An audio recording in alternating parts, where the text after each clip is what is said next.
हरिओम दोस्तों, स्वागत है आपका free study by Kripal sir के यूट्यूब चैनल पर। मैं कृपाल लोधी। दोस्तों, आज हम आपको लेकर के आए हैं लाभ और हानि का। ये पार्ट हमारा 12 रहेगा। इसके पहले हम 11 पार्ट अपलोड कर चुके हैं।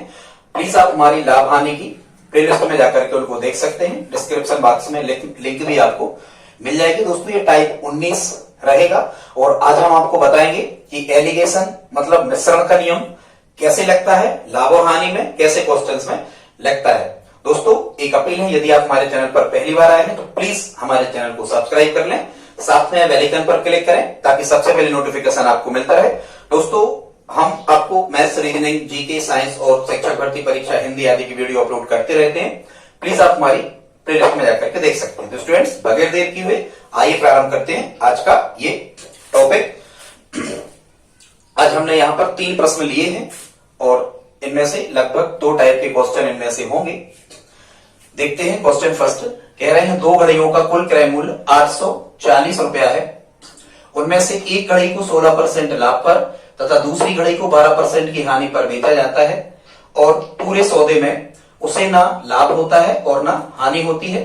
कह रहे हैं लाभ पर बेची गई वस्तु का क्रय मूल्य क्या था, या लाभ पर बेची गई वस्तु का लागत मूल्य क्या था, या हानि पर बेची गई वस्तु का लागत मूल्य क्या था, या हानि पर बेची तो कितने में बेची और लाभ पर बेची तो कितने में बेची। ठीक है, उनके क्रय मूल्यों का अनुपात क्या था। इस टाइप से क्वेश्चन यहां से बनते हैं। 6 टाइप के क्वेश्चन कुल यहां से बनते हैं एक ही प्रश्न से, और एक ही प्रश्न से आप 6 टाइप के क्वेश्चन बड़ी आसानी से हल कर सकते हैं। पर आपको यह पता होना चाहिए कि एलिगेशन रूल कहां लगता है, मिश्रण का नियम कहां लगता है। तो दोस्तों, देखते हैं फर्स्ट क्वेश्चन।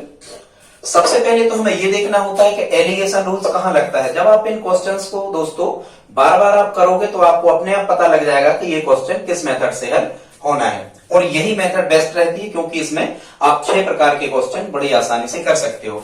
सबसे पहले तो ये देखा जाता है कि यहां लिखा है 2 घड़ियों का कुल क्रय मूल्य। मतलब ये देखो, आप कुल क्रय मूल्य 840 रुपया है, ये मिक्स वैल्यू दी है, दोनों घड़ियों का मिला करके दिया गया है। एक घड़ी का होता तो हम फटाफट से निकाल देते।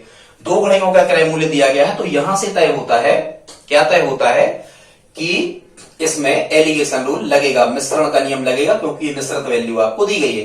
दोनों घड़ियों का मिला के मिश्र करके आपको 840 रुपया दिया गया है। ठीक, और एक चीज और हमें यहां से तय होता है कि सौदे में ना लाभ होता है और ना हानि होती है। यदि कहीं लिखा हो कि उस सौदे में ना लाभ होता है और ना हानि होती है, इसका मतलब ये हुआ कि उसने जो भी व्यापार किया वो कितने % पर किया, 0% पर किया। तो ये जो 0% होता है ये औसत वैल्यू होती है। इसका मान एक राशि से अलग होता है और एक राशि से कम होता है। ठीक है, मतलब यहाँ एक औसत वैल्यू भी हमें दी रहती है। और एलिगेशन का फर्स्ट तो फार्मूला यही है कि कैसे लगेगा कि मिश्रित वैल्यू दी है। दूसरी बात यह है कि जिन राशियों में 3 मान आपको दिए होते हैं उस पर एलिगेशन का रूल लगता है। यहां एक 16% लाभ दिया, 12% हानि दी, और यहां से हमने तीसरा मान निकाला कितना, 0%। तो 1 2 3 वैल्यू जब एक सीधी होती है तो ऐसे प्रश्न में हम एलिगेशन रूल लगाते हैं। तो ये प्रश्न एलिगेशन से ही होगा। देखते हैं कैसे। सबसे पहले दोस्तों इसमें क्या किया जाता है, जैसे यहां कह रहे हैं उनमें से एक घड़ी को 16% लाभ पर बेचा। अब यदि 16% लाभ पर बेचा तो आपको यहां लिख लेना है प्लस 16%। ठीक है, लाभ के लिए प्लस का यूज करेंगे हम और हानि के लिए माइनस का यूज करते। हमेशा जो घाटा हो रहा होता है उसमें हम क्या लगाते हैं, ऋण लगाते हैं। ठीक, तो 16% लाभ लिख लिया। दूसरी घड़ी को बेचा है उसने 12% की हानि पर। यदि 12% की हानि पर बेचा है तो इसको हम लिखेंगे -12%, मतलब 12%। ठीक है, फिर हम देखते हैं कि सौदे में ना लाभ होता है ना हानि होती है, मतलब ये औसत वैल्यू कहलाती है। और औसत वैल्यू को हमेशा कहां लिखा जाता है, बीच में। अब हम क्या करते हैं, एलिगेशन के आप हमारे वीडियोस को देख सकते हैं। ये 2 पैर 4 पैर वाले जानवर, 8 पहिया के कितने वाहन हैं, 10 पहिया के कितने वाहन हैं, गाय कितनी रोटी खाती है, कुत्ता कितनी रोटी खाता है। इस टाइप के क्वेश्चन एलिगेशन से पूरे हो जाते हैं। हमारे प्लेलिस्ट में जाके आप देख सकते हैं। अब दोस्तों हम यहाँ क्या करते हैं, ये इतना लिखने के बाद में यहाँ पर हम डायगोनल गैप निकालते हैं, मतलब उनका विकर्णगत अंतर निकाला जाता है। एक चीज और समझना, एलिगेशन में हमेशा ऐसा होता है कि जो ये एक राशि होती है, ये एक संख्या, इस जो मिक्स वैल्यू होती है, बीच का मान, औसत मान जिसको हम कहते हैं, उससे एक संख्या बड़ी होती है। जैसे 0 से 16 बड़े हैं और एक संख्या ये इससे छोटी होती है, तब ये एलिगेशन लगता है। देखो ये जो ऋण वाला लिखे हैं ये 0 से छोटे हैं, क्योंकि ऋणात्मक संख्याओं का मान 0 से कैसा होता है, कम होता है। अब हमें यहाँ क्या करना है, इनका इस प्रकार से विकर्मवत अंतर लिख लेना है। आप पहले लाभ या हानि कुछ भी लिख सकते हो, ये गलत नहीं होता। तो अब हम क्या करेंगे, बड़ी संख्या में से हमेशा छोटी घटाई जाती है, दिस इज रूल, ये नियम है, हमेशा बड़ी में से क्या करना, छोटी घटाना। 16 में से 16 गए, कितने बचे, 16 बचे, 16 यहाँ आपको लिख लेना है, ठीक है, परसेंट वगैरह हटा दिया करे सब। यहाँ शून्य में से ऋण 12 घटाओगे तो जब आप शून्य, क्योंकि शून्य बड़ी है, ऋणात्मक संख्या शून्य से कैसी होती, छोटी, मतलब शून्य बड़ा हुआ, तो बड़ी में से क्या करना, छोटी घटाना। तो शून्य में से आप ऋण 12 घटाओगे तो ऋण का ऋण गुणा समान चिन्ह को गुणा धन होता है, ये धन के 12 बन जाएंगी, मतलब यहाँ कितना निकल के आ रहा होगा, 12 निकल के आ रहा होगा, ठीक है। तो आई होप आप इतना समझ जाओगे। एलिगेशन में हमेशा ऐसा होता है, ये क्वेश्चन एलिगेशन ऐसे ही लगाई जाती है। अब दोस्तों ये निकल के आता है अनुपात। देखो हमने लाभ और हानि पे एलिगेशन लगाया था, लेकिन जो ये रेशियो निकल के आता है ये हमेशा क्रय मूल्य का निकल के आता है। काय का निकल के आता है, क्रय मूल्य का। ऐसा क्यों होता है, ऐसा दोस्तों इसलिए होता है कि एलिगेशन का रूल्स ये है कि यदि हम किसी अन्य राशि पर एलिगेशन लगाते हैं तो जो रेशियो निकल के आता है वो उसके रेस्पेक्ट में, माने उसके संदर्भ में दूसरी जो राशि लिखी होती है हमेशा उसका निकल के आता है, ठीक है। मानिए लाभ हानि परसेंट काय के रेस्पेक्ट में लिखा था, क्रय मूल्य के संदर्भ में लिखा था, तो यहां से ये जो अनुपात निकल के आएगा ये काय का निकल के आएगा, क्रय मूल्य का। ऐसा हमेशा होता है एलिगेशन में, आप समझ जाए, ठीक, इतना समझ गए। मतलब एलिगेशन लगता किसी और राशि पे और रेशियो किसी और राशि का निकल के आता है। किसका निकल के आता है, जिसके संदर्भ में दूसरी राशि लिखी होती है। आगे हम बताएंगे चाल दूरी समय में भी, जैसे हम 2 पैर 4 पैर वाले जानवरों पे लगाते थे तो हम एलिगेशन उस पे काय पे लगाते थे, पैरों पे, और निकल के क्या आता था, सिरों की संख्या का अनुपात। ऐसा यहाँ होता है। तो अब यदि ये अनुपात निकल के आया है तो इसका मतलब है ये 12/16 लिखे, कितने, 12/16। तो 4 से कैंसिल आउट करें तो 4 3 12 और 4 चौको 16। ये रेशियो क्रय मूल्य का कितना निकल के आया, 3:4 का, ठीक। मतलब यदि उसने 7 वस्तुएं खरीदी होती, कितनी खरीदी होती, 7 वस्तुएं खरीदी होती, तो ये हमने यहाँ लिखा नहीं, ये पहली वस्तु समझना, और यहाँ हमने सेकंड डाल दिया, दूसरी वस्तु समझना, ठीक, क्योंकि वहां पहली लाभ पर बेची गई थी और दूसरी हानि पर, आप क्वेश्चन में देख सकते हो। तो दोस्तों क्रय मूल्य का अनुपात कितना बना, 3:4। मतलब हम ये कह रहे थे कि यदि उसने 7 रुपया कुल खर्च किए होते खरीदने में, तो पहली वस्तु खरीदी होती उसने 3 रुपया में और दूसरी वाली वस्तु खरीदी होती 4 रुपया में। लेकिन ऐसा नहीं है, कितने में खरीदी है, कुल क्रय मूल्य कितना दिया हमें, 840। यहाँ जो हमें कुल क्रय मूल्य दे रखा है ये कितना दे रखा है, 840 रुपया, ठीक। अब हम यहां से यूनिट फाइंड करते हैं और देखते हैं यूनिट कैसे निकलती है। अब ये क्वेश्चन आपका अनुपात का बन गया, कैसे बन गया कि 2 वस्तुओं का क्रय मूल्य 3:4 है और कुल क्रय मूल्य है 840 रुपया। तो हम यूनिट निकाल सकते हैं कि एक का क्रय मूल्य कितना है। तो कैसे निकालेंगे इसको, अनुपात किस तरह के फॉर्मेट मान लिया करें। माना पहली का क्रय मूल्य है 3x और दूसरी का है 4x, तो 3x और 4x का जोड़ कितना होगा, 840 होगा, ठीक है। अब 3 और 4 कितने होगा, 7। यहां मिलेगा हमें 7x बराबर कितना, 840, इसलिए x बराबर मिलेगा 840/7। 7 से कैंसिल आउट करेंगे, ठीक है, 7 एकम 7 बचा कितना, 1 14 हो गए, 7 दूनी 14 या 12 7 84। यूनिट का मान कितना मिला हमें, 120। और दोस्तों ये जो यूनिट निकल के आती है ये अनुपात स्थिरांक होता है, मतलब हमें ये 1 यूनिट का मान मिल गया, कितने का, 1 यूनिट का मान है कितना, 120। तो यहाँ 4 यूनिट का मान कितना हुआ, तो 4 का हम गुणा कर देंगे, 12 चौको 48, 480 रुपया निकल के आ गया। ये क्या निकल के आ गया, जो 12% पर बेची थी उसका क्रय मूल्य निकल के आ गया, ठीक है। और 1 यूनिट का मान यदि 120 है तो इस 3 में भी हम गुणा करेंगे कितने का, 120 का, तो 12 दिया 36, ये 360 रुपया निकल के आ गया। और आप जब इन 360 और 480 को जोड़ोगे तो ये कितना निकल के आएगा, 840 रुपया निकल के आएगा। कुल क्रय मूल्य कितना था, 840। तो ऐसे हमें यूनिट फाइंड कर लेनी होती है। अब देखते हैं कि यहां से क्वेश्चन कैसे पूछे जाते हैं। फर्स्ट क्वेश्चन सुने आप, इसमें एग्जामिनर आपसे ये भी पूछ सकता है कि लाभ पर बेची गई और हानि पर बेची गई वस्तुओं के क्रय मूल्यों का अनुपात क्या था, तो ये निकल के आ गया 3:4। यदि पहले लाभ पे लिखा है तो लाभ वाले ये लिख रहे थे, हम उसका 3 बना था और हानि पर 4 बना था। तो यदि लाभ और हानि, ध्यान से सुनना, पहले लाभ और बाद में हानि कह रहे कि जो वस्तु लाभ पर बेची गई है और हानि पर बेची गई है इनके क्रय मूल्यों का रेशियो क्या है, अनुपात, तो हम कहेंगे 3:4। एक क्वेश्चन हो गया। दूसरा वो ये भी पूछ सकते हैं कि हानि और लाभ पर बेची गई, यदि पहले हानि कह रहे, हानि और लाभ पर बेची गई वस्तु का क्रय मूल्य का अनुपात क्या है, तो हम कहते हैं 4:3 है। 2 क्वेश्चन बन गए। तीसरा क्वेश्चन एग्जामिनर आपसे ये भी कह सकता है कि जो वस्तु लाभ पर खरीदी गई थी वो कितने में खरीदी गई। तो देखो लाभ वाला काम हम यहां कर रहे हैं, तो यदि ऐसा क्वेश्चन कहता कि लाभ वाली वस्तु जो खरीदी गई थी वो कितने पर खरीदी गई थी, या ठीक है, तो ये कितना निकल के आएगा आपका 360 रुपया। एग्जामिनर ये भी कह सकता है कि जो वस्तु हानि पर बेची गई थी, या खरीदी गई थी नहीं, हानि पर बेची गई थी कहते, जो वस्तु वहां हमने थोड़ा मिस्टेक कर दिया, खरीदी गई थी नहीं, वो कहते कि जो वस्तु लाभ पर बेची गई थी वो कितने में खरीदी थी, तो 360 रुपया में। फिर कहेंगे कि जो वस्तु हानि पर बेची गई वो कितने में खरीदी गई थी, तो हानि वाला पार्ट हम यहां, तो वो खरीदी गई थी कितने में, 480 रुपया में। ये तो इतना हो गया। ठीक, यहां क्या कह रहे थे, यहां कह रहे थे कि लाभ पर बेची गई वस्तु का क्रय मूल्य क्या है, तो लाभ पर बेची गई वस्तु का क्रय मूल्य कितना था, 360 रुपया। ये आंसर हो गया। हानि पर बेची गई वस्तु का क्रय मूल्य कितना था, 480 रुपया। ये आंसर हो जाता। एग्जामिनर यहां आगे और भी आपसे फाइंड करने को कह सकता है। क्या कह सकता है, 2 क्वेश्चन और यहां बनते हैं।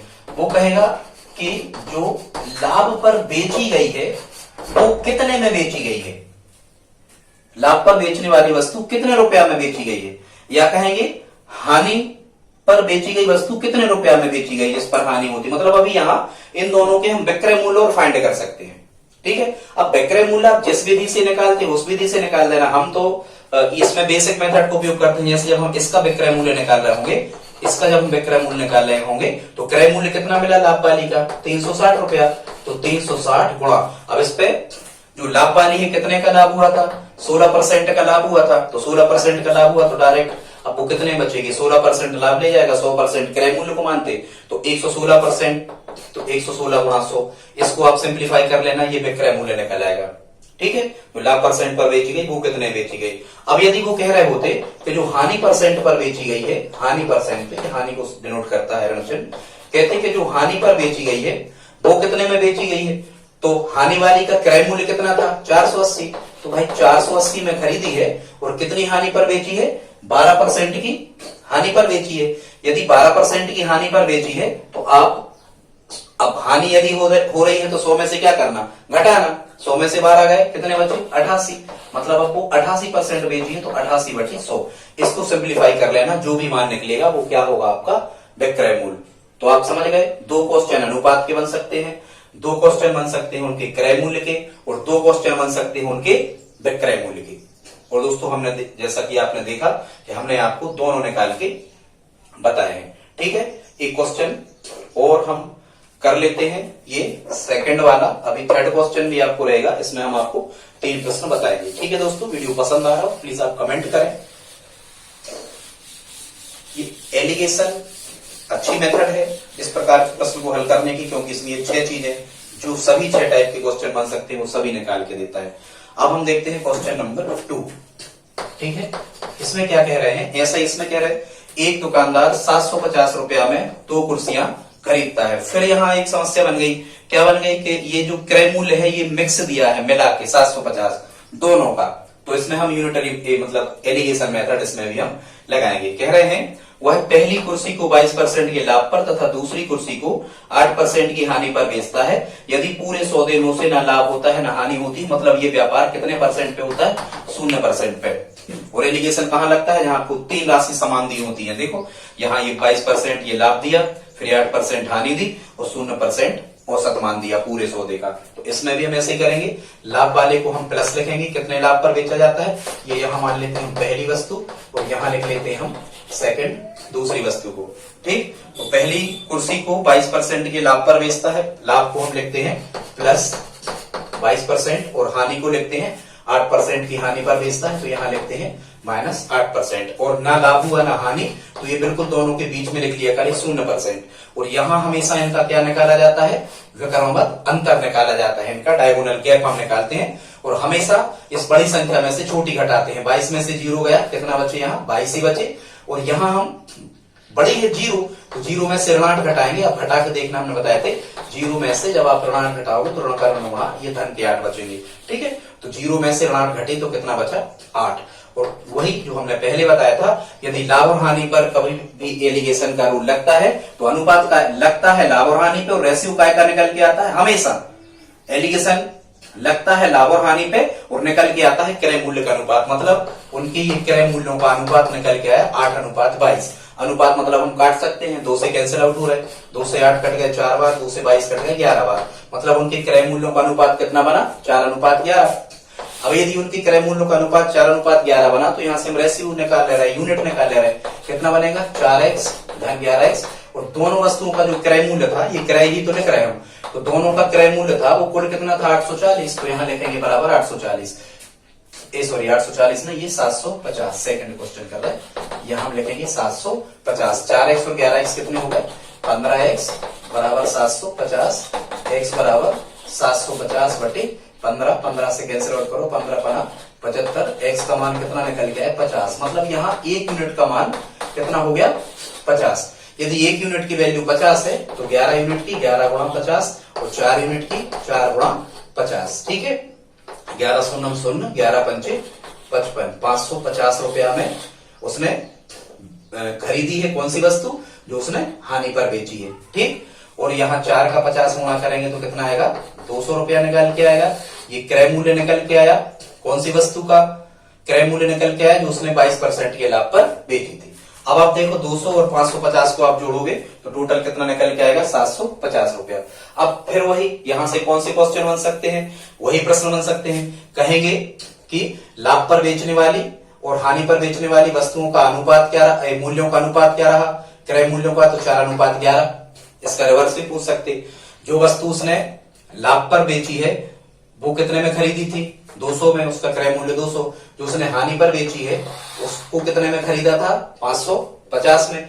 अब यहां से और क्या निकाल सकते हैं आप, विक्रय मूल्य भी निकाल सकते हैं। विक्रय मूल्य एग्जामिनर यहां से पूछ सकता, वही हमने यहाँ ये क्वेश्चन लिखे डैश डैश, वो 6 प्रश्न जो बनते वही जो हम बोलते जा रहे हैं, आप नोट्स बनाना चाहें तो विक्रय मूल्य कितना निकलेगा भाई 200 कॉस्ट प्राइस है, 200 में उसने खरीदी है और बेची कितने हैं 22% लाभ पर, तो लाभ हुआ है तो 100 में जोड़ के लिख दो 122/100।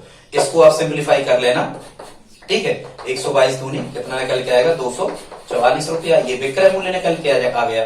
ये क्या निकल के आया था, ये क्रय मूल्य निकल के आया था जो लाभ पे बेची है। अब यहाँ भी हम विक्रय मूल्य निकाल सकते हैं। हानि पर बेचने वाले की विक्रय मूल्य कितना है, तो उसने कितने में खरीदी 550 में खरीदी और बेची कितने में है 8% हानि पर बेची। यदि 8% हानि पर बेची तो 100 में से 8 गए, माने उसने 92% में बेची, 92/100। इसको सिंप्लीफाई कर लेना, 0 से 0 कट गए।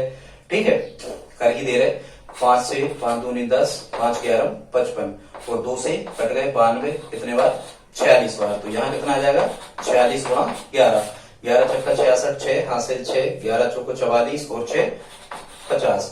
मतलब ये कितने में बेची, ये उसने 506 में बेची जो 550 में खरीदी थी। मतलब यहाँ उसे क्या हुआ था, हानि हुई थी। तो आई होप आपको ये क्वेश्चन समझ में आए होंगे। ठीक है दोस्तों, अगला टाइप का क्वेश्चन देखते हैं। ये हमने टाइप 20 में लिया है। एक चीज और आप ध्यान रखना, जहां पर वहां लिखा हुआ था उन क्वेश्चंस में पिछले के ना तो लाभ होता है ना हानि होती है, वहां हम 0% मान लेते हैं। और यदि लिखा होता कि पूरे सौदे में से इतनी हानि होती है, पूरे सौदे में उसे इतना लाभ होता है, तो आप बीच की वैल्यू उतनी रख सकते थे। ठीक है, वो क्वेश्चन हमने हालांकि लिया नहीं है। इसमें एक टाइप का क्वेश्चन और बनता है जिसको हमने शामिल किया है, इसको देखते हैं। ये तीसरा क्वेश्चन है।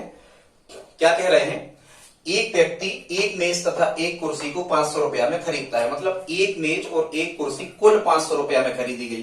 तो यहाँ ये 500 रुपया जो क्रय मूल्य है, ये भी क्या दिया है आपको मिक्स वैल्यू। यहां से भी हमें समझ में आता कि एलिगेशन से ही बनेगा। ये मिक्स वैल्यू दी है, माने मिश्रण का नियम भी कहलाता है एलिगेशन, ये मिश्रण का नियम लगेगा। कह रहे हुए मेज को 10% की हानि पर तथा कुर्सी को 10% के लाभ पर बेच देता है। ठीक है, और फिर कह रहे हैं इस सौदे में उसे कुल 10 रुपया का लाभ होता है। दोस्तों, वो जो हमने 2 क्वेश्चन आपको शुरुआत में कराए, उनमें यहाँ लाभ और हानि परसेंट, हालांकि उनमें ऐसा था कि ना लाभ होता है और ना हानि होती है, तो हम मिक्स वैल्यू माने औसत मान में 0% रखते थे बीच के मान में। ठीक है, लेकिन यहाँ ये 2 वैल्यूज तो हमें परसेंटेज में दी हुई हैं, लेकिन ये लाभ जो दिया है ये 10 रुपया दिया है, ये परसेंट में नहीं दिया। तो हम इस 10 रुपया के लाभ को हम परसेंट में बदलेंगे कि लाभ कितने परसेंट का होता है, क्योंकि एलिगेशन में ऐसा होता है जो 3 वैल्यू होती हैं उनका माप जो है वो समान होना चाहिए, ठीक है, उनकी यूनिट समान होना चाहिए। तो यहाँ यूनिट परसेंट में थी और यहाँ यूनिट रुपया में है, इसलिए हम इसको 2% में दिए तो परसेंट में क्या करेंगे, बदल लेंगे। देखते हैं उसको हम कैसे बदलते हैं। इसको आप कैसे बदल सकते हो दोस्तों, क्रय मूल्य जो दिया है आपको दोनों का, और ये क्रय मूल्य भी दोनों का दिया है और ये लाभ भी दोनों का दिया है, कुल माने लाभ हानि जोड़ करके घटा करके जो भी है। कुल क्रय मूल्य 500 रुपया दिया और कुल लाभ कितना दिया, 10 रुपया। तो क्रय मूल्य दिया हमें कितना, 500 रुपया, और यहाँ पर हमें लाभ कितना दिया है, 10 रुपया। हमने बताया था कि आप यहाँ से लाभ परसेंट का फार्मूला लगा सकते हैं। लाभ परसेंट बराबर क्या होता है, 100 गुणा लाभ और बटे क्रय मूल्य। तो क्रय मूल्य कितना था, 500, 100 गुणा लाभ बटे क्रय मूल्य, ये लाभ परसेंट का फार्मूला होता है। 100 पंचे 500, 5 दूनी 10। अब ये लाभ काय में बदल गया, ये 2% में बदल गया। मतलब पूरे सौदे में उसे कुल कितने परसेंट का लाभ होता है, 2% का लाभ होता है। तो अब हम मिक्स वैल्यू 2% रखेंगे, ठीक है। अब लगाते हैं इस पर एलिगेशन। आइए देखते हैं एलिगेशन से आप इसको कैसे कर सकते हो। सबसे पहले एक मेज, यहां पर मेज के लिए हम एम से डिनोट कर देते हैं, एम लिखे देते हैं। और फिर क्या था बाद में, कुर्सी थी, तो कुर्सी के लिए हम क्या लिखे देते हैं, के लिखे देते हैं। अब एक मेज तथा एक कुर्सी को 500 में खरीदता है, मेज को 10% हानि, माने मेज जो बेची है ये 10% हानि पर बेची है, तो इसकी वैल्यू, हानि को हमेशा हम कैसे दर्शाते हैं, माइनस सिंबल से। तो 10% हानि पर बेची है तथा कुर्सी को 10% लाभ पर बेचा है, तो कुर्सी के लिए हम यहाँ धन 10% लिखे लेते हैं। और फिर कह रहे थे कि इस सौदे पर उसे कुल 10 रुपया का लाभ होता है, इस 10 रुपया के लाभ को हमने क्या बदल दिया, परसेंट में, और ये निकल गया 2%। मतलब बीच की वैल्यू हमें यहाँ कितनी मिल गई, 2% मिल गई, ठीक है। अब आपको समझ में आ रहा होगा। अब हम यहाँ क्या निकालते हैं दोस्तों, इनका विकर्णवत अंतर निकालते हैं, इनका डायगोनल गैप निकालते हैं, ठीक है। बड़ी संख्या में से छोटी घटाई जाती। और देखो ये जो मिक्स वैल्यू होती है इसका मान हमेशा एक संख्या से बड़ा होता है, ऋण 10 से बड़ा है 2, और एक संख्या से ये छोटा होता है 2 10 से छोटा है।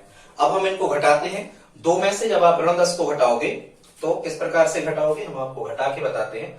आप घटाओगे 2 में से ऋण 10, तो 2 ऋण 10, तो 2 ऋण कर्म गुणा धन 10, माने यहाँ कितना निकल के आएगा, 12। तो यहाँ निकल के आएगा कितना, जब हमने 2 में से ऋण 10 घटाए तो यहाँ निकल के आए 12, तो ऐसा लिख लेते हैं। और यहाँ बड़ी संख्या 10 है, 10 में से जब हम 2 घटा रहे होंगे तो यहाँ कितना निकल के आएगा, 8। और दोस्तों ये जो अनुपात निकल के आता है ये काय का निकल के आता है, क्रय मूल्य का। हमने एलिगेशन लाभ और हानि पर लगाया और अनुपात काय के निकल के आता है, क्रय मूल्य का। दिस इज रूल, ये नियम है, हमेशा आप याद रखें। अभी 8:12 मतलब 8/12 लिखे, 4 से कैंसिल आउट करें तो 4 दूनी 8 और 4 3 12। अब यहां से एग्जामिनर आपसे एक प्रश्न पूछ सकता था, क्या कहता कि हानि पर बेची गई और लाभ पर बेची गई वस्तुओं के क्रय मूल्यों का क्या अनुपात था, तो 2:3। ये क्वेश्चन हो गया। इसी को रिवर्स करेगा, कहेगा कि लाभ पर बेची गई, पहले लाभ कहेगा, लाभ पर बेची गई और हानि पर बेची गई वस्तुओं के क्रय मूल्य का अनुपात क्या रहा, तो आप कहोगे 3:2। ये दूसरा क्वेश्चन, यही हमने यहां पर लिखे हैं। तीसरा क्या पूछेगा, तीसरा पूछेगा कि जो उसने 10% हानि पर बेची है उसका क्रय मूल्य क्या था। तो अब हम निकाल लेते हैं कि क्रय मूल्य को कैसे फाइंड करते हैं। इसको दोस्तों यूनिट बना करके तय करते हैं। मतलब ये प्रश्न कैसा बन गया कि एक मतलब उसने मेज और कुर्सी का जो क्रय मूल्य है उनका अनुपात 2:3 है और कुल क्रय मूल्य कितना है, 500। तो हम यूनिट बनाएंगे 2x धन 3x बराबर कितना लिखोगे, 500। तो 2 और 3 5x बराबर 500, तो x बराबर 500 बटे 5, ठीक है। 5 से कैंसिल आउट करें कितना आ गया, 100। मतलब x का मान कितना मिल गया, 100। ये यूनिट कहलाती है। मतलब ये यहाँ कुछ नहीं तो एक यूनिट का मान कितना निकल के आया, 100 रुपया, कुछ भी मान लो। तो यदि एक यूनिट का मान 100 निकल के आया तो यहाँ 2 यूनिट का मान 2 गुणा 100 मतलब कितना निकल के आएगा, 200 रुपया। अब यदि आपसे ऐसा प्रश्न कहा होता कि जो उसने मतलब मेज जो हानि परसेंट पर बेची है या मेज को कितने में खरीदा था, मेज का लागत मूल्य क्या था, तो मेज का लागत मूल्य था 200 रुपया। उसने मेज 200 रुपया में खरीदी थी। ये आपका कौन सा क्वेश्चन हो जाता, तीसरा क्वेश्चन। आप लिखते जाए जैसा हम कह रहे हैं। फिर यदि एक यूनिट का मान 100 है तो ये 3 यूनिट का मान कितना होता, तो हम कहते 3 का 100 में गुणा करते, 3 गुणा 100, तो ये कितना निकल के आता, 300 रुपया। अब एग्जामिनर आपसे ये भी क्वेश्चन कर सकता था, यहां पर कैसा क्वेश्चन कर सकता था कि जो उसने कुर्सी बेची है उसका क्रय मूल्य क्या था, तो उसका क्रय मूल्य हमने कितना निकाला, यहां पर 300 रुपया था। तो ये कौन सा क्वेश्चन हो जाता, चौथा क्वेश्चन हो जाता। अब दोस्तों यहां से और क्या पूछ सकते थे वे, यहां से एग्जामिनर आपसे यह भी पूछ सकता था कि मेज का विक्रय मूल्य क्या है और कुर्सी का विक्रय मूल्य क्या है। तो इस अब हम यहां जगह कम है, इसकी काउंटिंग हम यहां कर देते हैं, ठीक है। तो मेज का किराया कितना है ये हमने निकाल दिया। यहां मेज का किराया कितना है, 200 रुपया। मेज का किराया कितना है, 200 रुपया। और मेज को उसने 10% हानि पर बेचा है। माने जब आप इसका विक्रय मूल्य निकाल रहे होंगे तो विक्रय मूल्य कितना मिलेगा, 200 रुपया में खरीदी है और 10% हानि पर बेची है, मतलब उसने मेज को बेचा है 10 घटा 200 में से 90% में। इसको कैंसिल आउट करो, 2 कट गए, यहाँ कितना मिला, 90 दूनी 180 रुपया। मतलब एक क्वेश्चन वो ये कह सकते थे कि मेज का जो विक्रय मूल्य है वो कितने में है, तो किराए मेज का 200 निकला था और विक्रय कितना निकला, 180, हमारा आंसर आ जाएगा। अब वो ये भी कह सकता है, ये 5वां क्वेश्चन हो गया। 6वां क्वेश्चन भी वो कह सकता था, क्या कह सकता था कि जो कुर्सी है या जो 10% लाभ पर बेची गई है उसका विक्रय मूल्य, या कहेंगे कि कुर्सी का विक्रय मूल्य क्या था। तो जब हम कुर्सी का विक्रय मूल्य निकालेंगे तो पहले कुर्सी का किराया निकालेंगे। कुर्सी का किराया कितना मिला था हमें, 300 रुपया। कुर्सी का किराया मूल्य कितना था, 300 रुपया, ठीक है। और जो कुर्सी बेची है ये किस पे बेची है, 10% लाभ पर बेची है। तो जब हम यहाँ पर कुर्सी का विक्रय मूल्य फाइंड कर रहे होंगे तो क्रय मूल्य को यहाँ लिख दिया जाता है और जो भी यहाँ लाभ हानि होती है उसको गुणा करके लिख देते तो डायरेक्ट विक्रय मूल्य फाइंड हो जाता। तो 10% लाभ पर बेची, 10% लाभ पर बेची मतलब 100 में 10 जोड़े 110/100, ठीक है। इसको कैंसिल आउट करो, 2 शून्य से 2 शून्य ये कट गए, 110 का 3 में गुणा होगा, 300 3 एकम 3, 3 एकम 3, कितना निकल के आएगा ये, 330 रुपया। 300 में खरीदी थी, 330 में बेच दी, ठीक है। 10% उसे क्या हो गया, लाभ हो गया। तो ये आंसर निकल के आएगा कुर्सी का क्या विक्रय मूल्य। यदि कह रहे होते कि कुर्सी का विक्रय मूल्य क्या है तो हम क्या कहते हैं, 330 वाले ऑप्शन में निशान लगाते। दोस्तों प्लीज आप हमारी हेल्प करें, हमारे चैनल को सब्सक्राइब करें और इस वीडियो को अपने दोस्तों के साथ स्टडी ग्रुप में जरूर शेयर करें। और हमारे व्हाट्सएप नंबर 9755373430 को किसी स्टडी ग्रुप से जोड़ने का प्रयास करें। इतनी आप हमारी हेल्प करें। मिलते हैं अगली वीडियो में, तब तक के लिए जय हिंद, जय भारत।